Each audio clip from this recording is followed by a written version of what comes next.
আজি পুনৰ এটা নতুন ৰেচিপি লৈ আপোনালোকৰ ওচৰলৈ আহিছোঁ। আজি আনিছোঁ একেবাৰে কম সময়তে সহজতে বনাব পৰা এটা মাংসৰ আঞ্জাৰ recipe. Quick and easy chicken recipe. এতিয়া চবেই চাই থাকক মই কেনেকৈ ৰেচিপিটো আৰম্ভ কৰিছোঁ।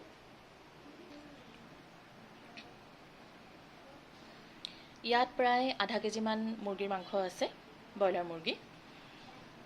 ইয়াত 4 চামুচমান দৈ আছে, কাটি থোৱা পিঁয়াজ, নহৰু, আদা বটা, এটা জলকীয়া কাটি থৈছোঁ, আলু, জলকীয়াৰ গুড়ি, ধনিয়াৰ পাউডাৰ, জিৰা পাউডাৰ, গোটা জিৰা, মিট মছলা অকণমান, গোটা জালুক, ডালচেনি, দুটামান ইলাচি, লং আৰু কচুৰি মেথি, লগত নিমখ আৰু মিঠাতেল আছে। মই কিন্তু মাংসত হালধি ব্যৱহাৰ নকৰোঁ। এতিয়া কেনেকৈ মই ৰেচিপিটো কৰিছোঁ আপোনালোকে চাওক। একেবাৰে সহজতে কম সময়তে মানে 20ৰ পৰা 25 মিনিটৰ ভিতৰত আপোনালোকে মাংস বনাই নিজেও খাব পাৰিব, ঘৰত আলহী আহিলেও বনাই খুৱাব পাৰিব, আৰু বেচেলৰসকলৰ কাৰণেতো কথাই নাই। এতিয়া মই আৰম্ভ কৰিছোঁ। যোনটো বাচনত মই কেৰাহী বনাম, যোনটো কেৰাহীত মই মাংস বনাম, সেই কেৰাহীটোতেই লৈ লৈছোঁ। প্ৰথমে দৈখিনি মই ইয়াত দি দিম।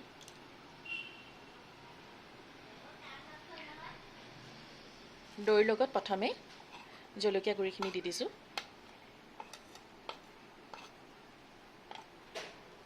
এইখিনি মই ভালকৈ মিক্স কৰি ল'ম।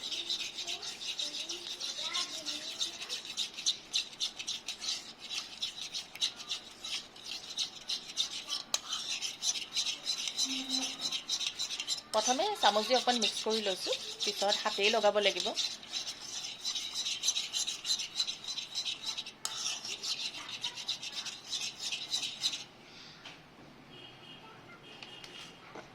তাৰপিছত দিম নহৰু আদা বটাখিনি,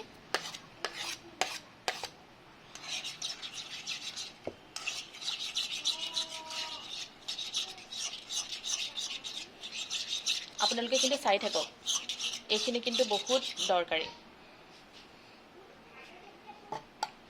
তাৰপিছত ধনিয়াৰ পাউডাৰ, জিৰাৰ পাউডাৰ,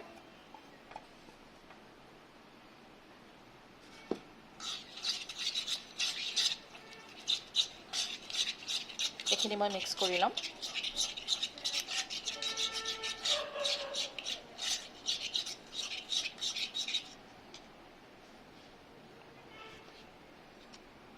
এতিয়া মাংসৰ কাৰণে যিমানখিনি নিমখ প্ৰয়োজন হয় সেই নিমখখিনি মই ইয়াত দি দিম।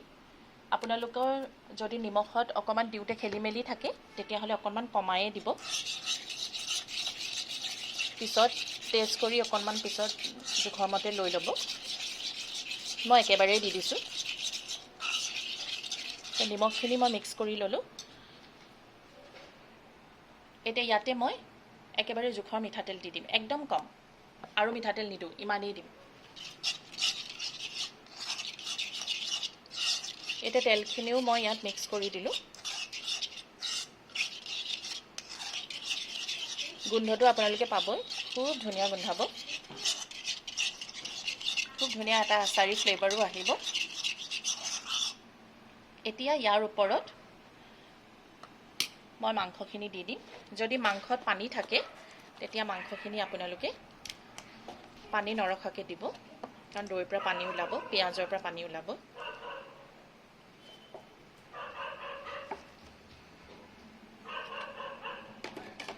এতিয়া মই হাত ব্যৱহাৰ কৰিবই লাগিব।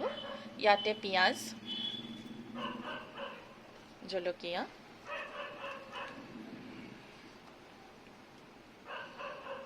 আৰু গোটা মছলাখিনি দি দিম, লগত মিট মছলা আৰু কচুৰি মেথি। এতিয়া গোটেইখিনি দি মই খুব ভালকৈ সানিম।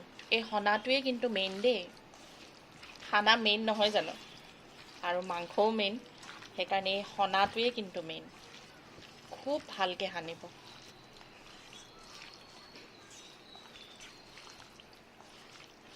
আৰু তেল ব্যৱহাৰ নকৰোঁ কিন্তু, ইয়াতে গোটেইখিনি দি ল'লোঁ, দি সানি ল'লোঁ।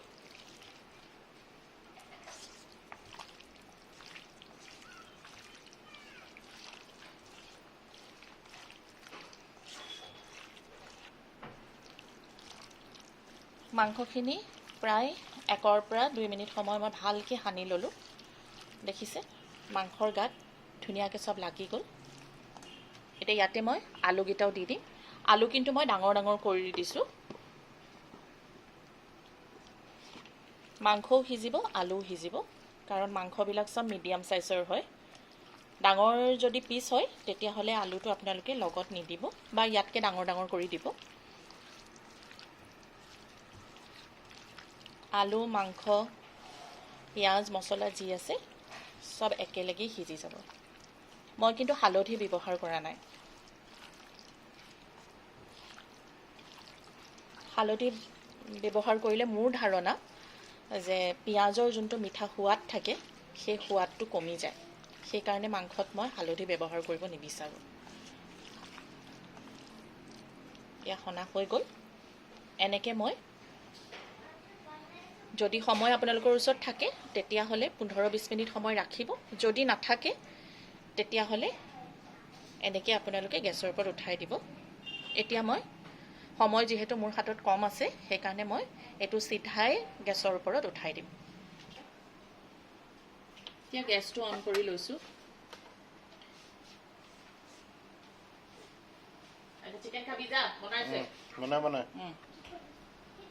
এতিয়া গেছটো অন কৰি লৈছোঁ। গেছটো মই হাই ফ্লেমতে ৰাখিম আৰু এতিয়া কেৰাহীটো ইয়াতে উঠাই দিম।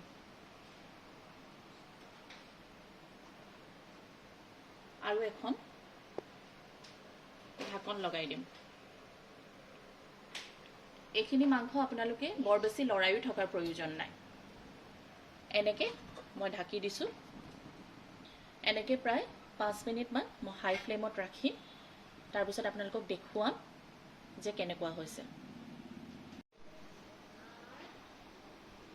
এতিয়া প্ৰায় 4 মিনিটমানৰ পিছত মই উভতি আহিছোঁ। ঢাকনিখন খুলি আপোনালোকক দেখাইছোঁ। চাওক মাংসৰ পৰা পানী ওলোৱা আৰম্ভ হৈছে। এয়া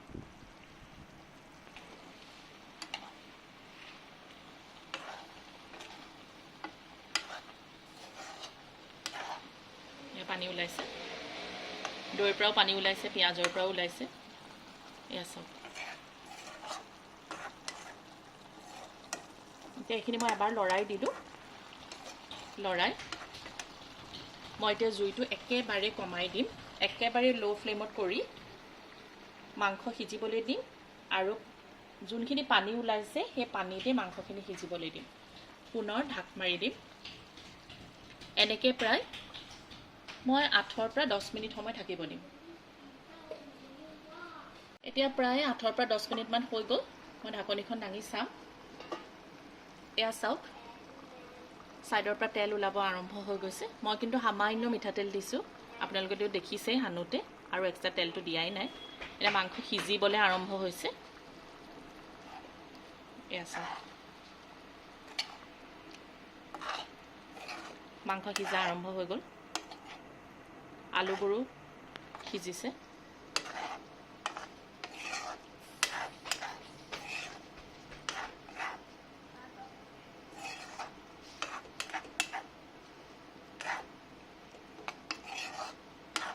জুই কিন্তু এতিয়াও মই চিমতে ৰাখিছোঁ। এয়া চাওক আৰু অকণমান পানী আছে। এইখিনি শুকালে লাহে লাহে এইখিনি ভাজ খাব আৰম্ভ হ'ব। এনেকৈ মই আৰু 3-4 মিনিট সময় থৈ দিম। তাৰপিছত পুনৰ আপোনালোকক দেখুৱাম। বৰ বেছি লৰাই নিদিব, তেতিয়া আলুবোৰ ভাঙি যাব আৰু এনেকুৱা চাইজত নাথাকিব। পুনৰ ঢাকন লগাই দিম।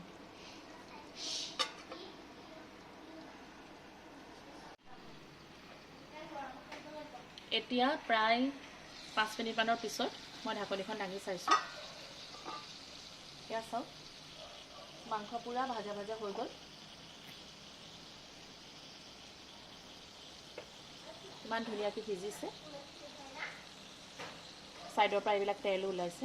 আলু সিজিছে, প্ৰায় সিজিয়ে গ'ল। এয়া চাওক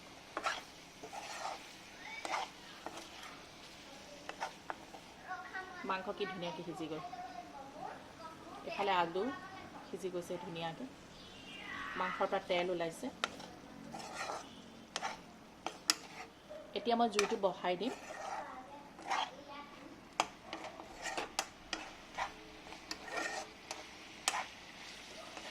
ইয়াত যিহেতু সববিলাক মছলা দিয়াই আছে আৰু ইয়াত একো এড কৰিবলৈ নাই। ইচ্ছা কৰিলে আপোনালোকে আৰু অকণমান ভাজি এনেকৈ শুকান শুকান ভাজিও খাব পাৰিব। আৰু যদি অকণমান গ্ৰেভি কৰোঁ বুলি ভাবে তেতিয়াহ'লে জোখৰ মতে পানী দি দিলেই হ'ব।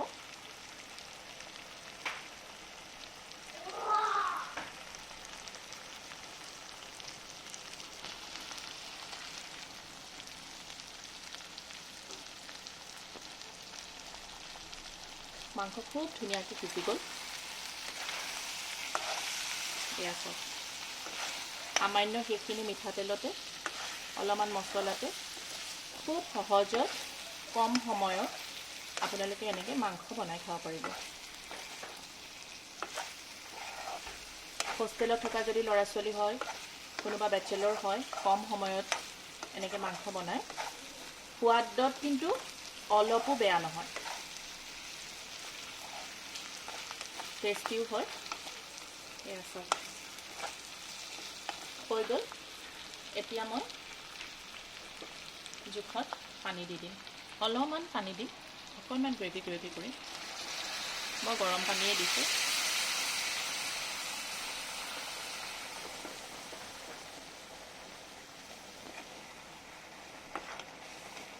ইমান ধুনীয়া এটা ৰং আহিছে চাওক। ইয়াত কিন্তু মই হালধি দিয়া নাই। হালধি নিদিয়াকৈও যে মাংসৰ এটা ধুনীয়া ৰং আহে।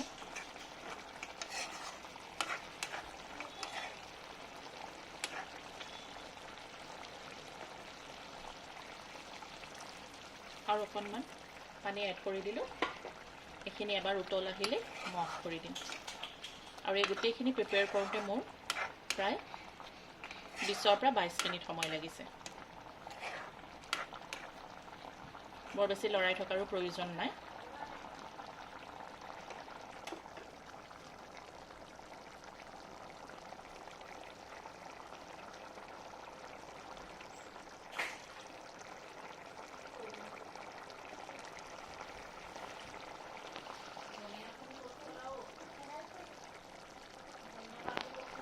Quick and easy chicken curry ready. মাংস ধুনীয়াকৈ সিজি গ'ল চাওক। এফালে আলুও সিজি গ'ল ধুনীয়াকৈ। এতিয়া মই গেছটো অফ কৰি দিম।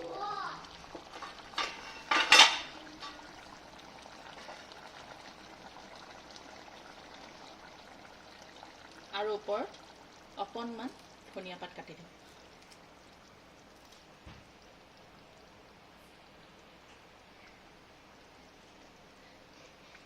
এনেকৈ বনাই আপোনালোকে ৰুটি বা ভাত বা পোলাও চবৰ লগতে খাব পাৰিব। ৰংটো চাওক ধুনীয়া হৈছে।